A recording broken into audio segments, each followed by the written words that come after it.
ఇండియాలో కంప్యూటర్లు ప్రారంభిస్తున్నప్పుడు, సాఫ్ట్‌వేర్ కంపెనీలు ప్రారంభిస్తున్నప్పుడు పెద్ద ఎత్తున వామపక్షాలు యాజిటేట్ చేసి పర్యావరణం పేరుతో, అట్లాగే ఉద్యోగుల పేరుతో. ఎందుకంటే ఉద్యోగాలు పోతాయని.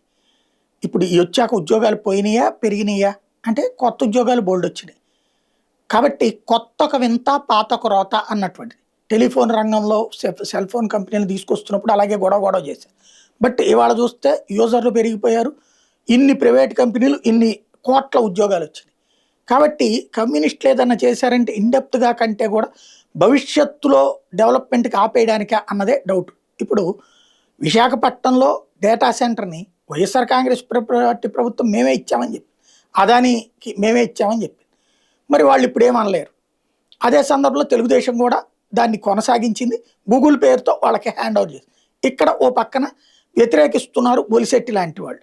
ఇది ఒక ఎత్తైతే, ఇప్పుడు మహారాష్ట్రలో ఏకంగా డేటా సెంటర్ ప్రాజెక్ట్స్‌కి వ్యతిరేకంగా పెద్ద ఎత్తున ఉద్యమం ప్రారంభించారు. 5.6 లక్షల కోట్లు ఏదైతే గూగుల్, మైక్రోసాఫ్ట్, అమెజాన్ వాళ్ళు పెట్టుబడులు పెడుతున్నటువంటి సందర్భంలో అక్కడ ఈ డేటా సెంటర్లు ఉండడానికి వీల్లేదన్నటువంటి ఉద్యమాలకి శ్రీకారం చుడుతున్నారు.